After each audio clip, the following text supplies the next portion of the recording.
Well, hello once again. I am right here in Indiantown Gap. Son, I thought it'd be cool to stop by and show you guys. There's these helicopters. There's also a really large plane down there. It's a cargo plane, which I'm not going to go the whole way down there, but I will go down to the tanks then.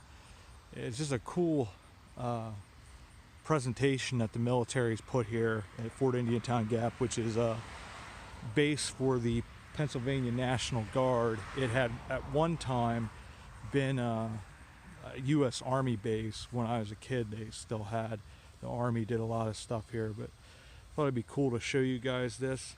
I've always wanted to stop and just check this out. So this is a UH-1 Iroquois Huey helicopter.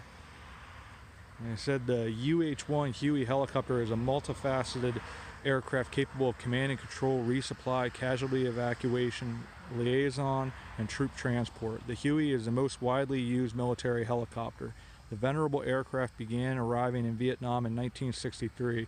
It was so versatile, but by the end of the conflict, more than 5,000 of these aircraft were in Southeast Asia. The Huey became a superior asset during Vietnam when used for medical evacuations, and because of this, the mortality rate in Vietnam was much lower than previous wars. This is all put together by Pennsylvania National Guard Military Museum. Just look at these things. These are impressive. It's cool to see these things up close. They have the airfield here where they have helicopters and whatnot. And we had gone one time when I was in high school at Lebanon Christian Academy, where I went, and they actually brought us here and we were able to go up in the tower and everything. This, you're looking right down the barrel of the gun. It's pretty neat. A little terrifying, but still cool. The AH-1F Bell Cobra helicopter. The AH-1F Bell Cobra helicopter traces its lineage from the UH-1 series helicopter. The original Cobra replaced the Huey's bulky fuselage with a thin profile fuselage and tandem seating. For more than 40 years, the Cobra struck fear in the hearts of the enemy. The Cobra is an aerial weapons platform that provided direct and indirect fire support, armed reconnaissance and aerial escort, and cover for transporting aircraft and ground convoys. So it entered service in 1967. It's pretty neat.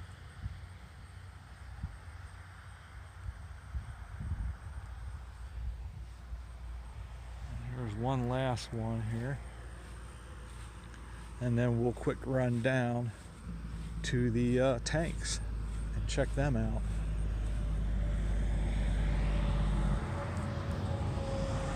This is the OH-6A, I'm going to say Cayuse Loach helicopter. Probably not pronouncing it right, so sorry about that. The OH-6A Cayuse was designed as a military scout aircraft during the Vietnam War to meet the Army's need for extremely maneuverable light observation helicopter. Nicknamed the Loach because of its LOH design light observation helicopter, the OH-6 was heavily relied upon in Southeast Asia. At peak production during the war, as many as 100 were built per month. The Cayuse was used for command and control, observation, target acquisitions, and reconnaissance. So there you have it. I'm gonna stop here, and then we're gonna go down to the tanks and other military vehicles and check those out as well. We'll see you in a bit. So we are back again, and we're down here at the tanks, and we will get as close as we can here because it looks like there's a plaque on this particular Sherman tank. This is the M4A3 Sherman tank. During World War II, one of the most famous tanks was that of the iconic M4 Sherman. Used on all fronts, the Sherman tank was a versatile and reliable tank. Besides the United States, Great Britain, Canada, French, South African, and Soviet armies all used the tank during the war. The M4 formed the backbone of the various armored battalions and divisions. After World War II, the Sherman tank fought in Korea and was used by Israeli defense forces for decades. Between the 7 basic versions of M4 to M4A6, 49,234 were built in 11 plants from 1941 to 1946. Early models of the M4 contained a 75mm main gun. The later versions had the main gun as a 75mm, 76mm, and even a 105mm. The armor thickness of the hull ranged from 51 to 108mm, and the turret was from 76 to 91mm. Below are the specifications for this tank, serial number 65944. Should be interesting if this thing, I would assume, probably saw service.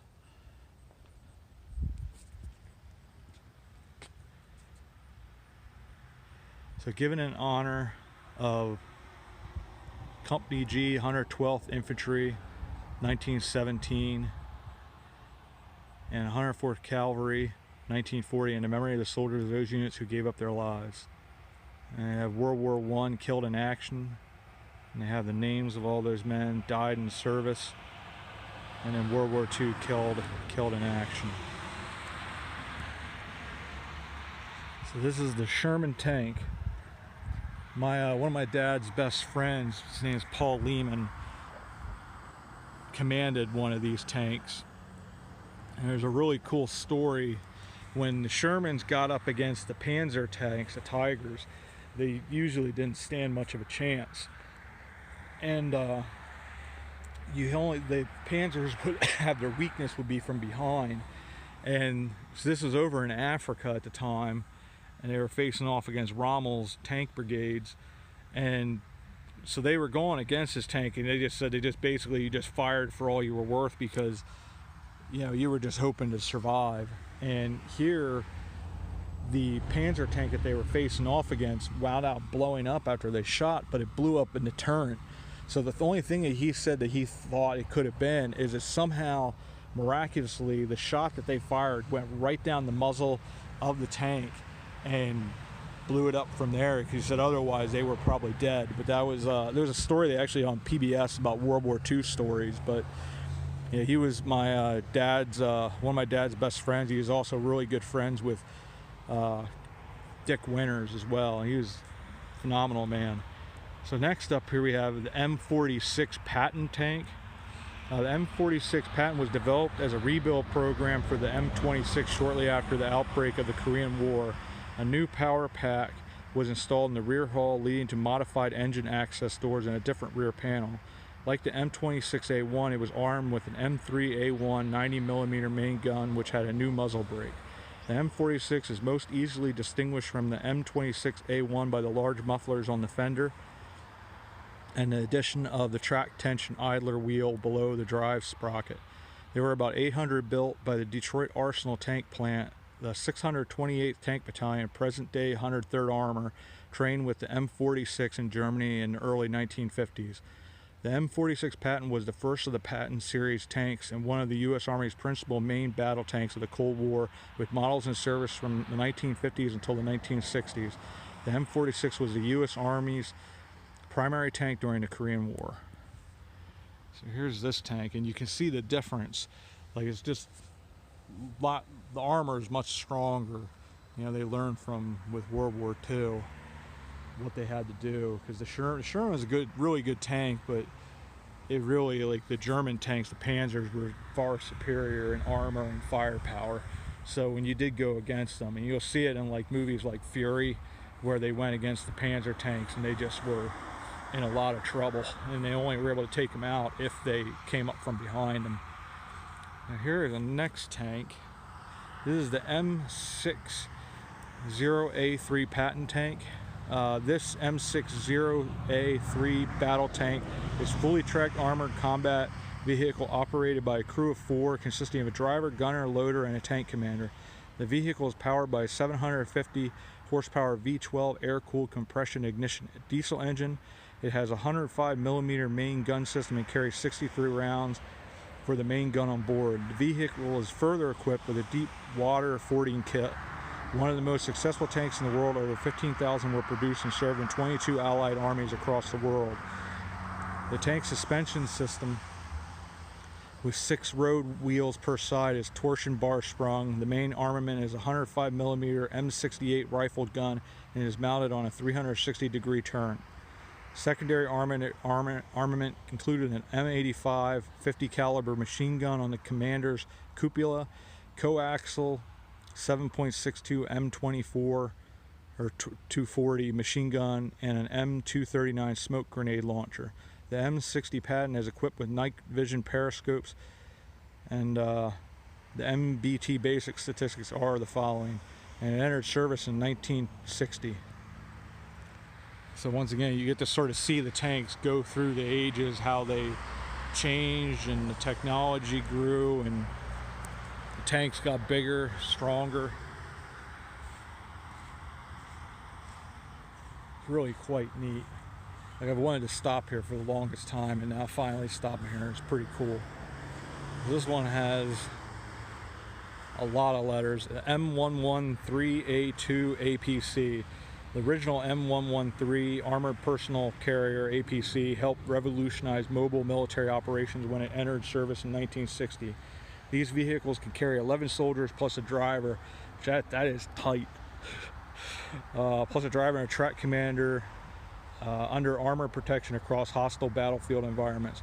More important, these vehicles are air transportable, air droppable, and swimmable, allowing planners to incorporate APCs in a wide range of combat situations, including many rapid deployment scenarios. After more than 4 decades, the M113 family of vehicles is still in service in the United States Army and many foreign armies. Over the years, the M113 series has undergone numerous upgrades. In 1964, the M113A package replaced original gasoline engine with a 212 horsepower diesel package. In 1979, the A2 package of suspension and cooling enhancements were introduced as seen on this model.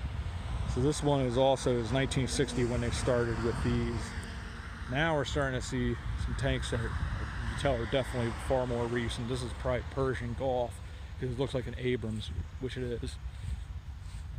This is M1 1PM1 Abrams tank. Since the beginning of massed armies around the world, formal military units have been outfitting their armies in protective gear. In the beginning, with armored breastplates to English knights, to the ironclad ships of the American Civil War, and finally armored vehicles of World War I. The tank first used in 1916 cleared a path for advancing infantry. A century later, the mission has not changed. Better firepower, armor, technology such as I lost my place there. While providing protection in its crew in a convincible combat environment, it is capable of engaging an enemy in any weather, day or night, or the multi-dimensional or non-linear battlefield using its firepower, maneuver, and shock effect. It is the backbone of the armored forces of the United States, in which over 8,800 of the M1 and M1A1 tanks have been produced.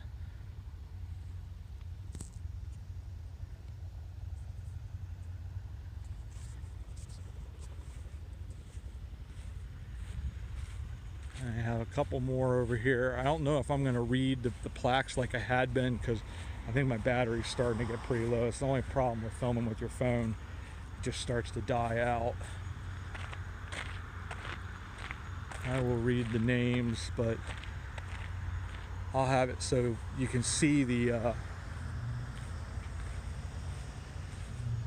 signage and pause it and be able to read it, because I don't think my battery's going to last a whole lot longer, and I'd like to be able to complete this video.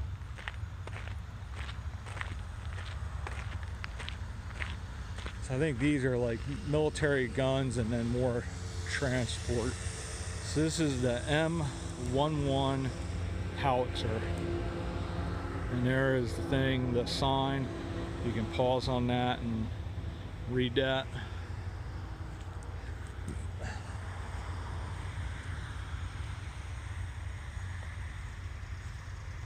This is the M42 Duster.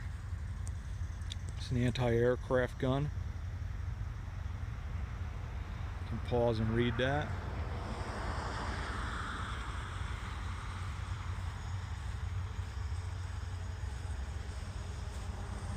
I have no idea what this is. It's a light recovery vehicle, the M578 LRV. So I'm assuming that's the damaged light armored vehicles that it recovers them. I always remember as a kid when we used to drive through with the school bus, you could see all the, this is the truck, the main truck they were using to transport things, the line haul tractor. Read that. Alaska, but we used to see all the military vehicles like the tanks and all that different stuff, and it used to always be so cool. See, here's another howitzer. M2 M59 howitzer. So that is this cool place here. There's all kinds of neat stuff here in Indiantown Gap. It's got a lot of history. Pretty cool to see all these different vehicles that have played such a vital role in our defense and the defense of different countries, especially, you know, starting back in World War II, going through into the Persian Gulf and into current wars. And technology has obviously advanced far beyond even where the Abrams tank was. But it's pretty neat to see these things right up close, and they play such a vital role. And also give a big shout out to our military, who have served our country so honorably and helped so many people across the world. Thank you for your service, and thank you for all you've done for us and preserving our freedom and freedom across the world. We will see you at some point again. I'm not sure if I'm going to try to do any more videos today because the phone's battery is almost dead, so probably done for today. But at some point I want to get the introductory video done. We're a ways away from that yet, potentially, because I want to try to figure out how and where I want to do it. But hopefully I can get that up in a week or so, and then give you an idea of where the channel's heading.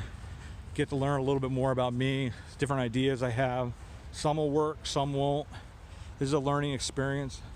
Just figuring this out and trying to get comfortable with doing this and figuring out my style. And eventually at some point I want to get off of doing my phone and using that to be able to use a regular camera so I can edit professionally and really film the way I want to. So once again, thank you everybody for coming along, and hope you enjoyed this. It's a little different than what I've been doing, but I wanted to check something out here. It has some pretty cool historical significance, and thank you once again, and we'll see you about town.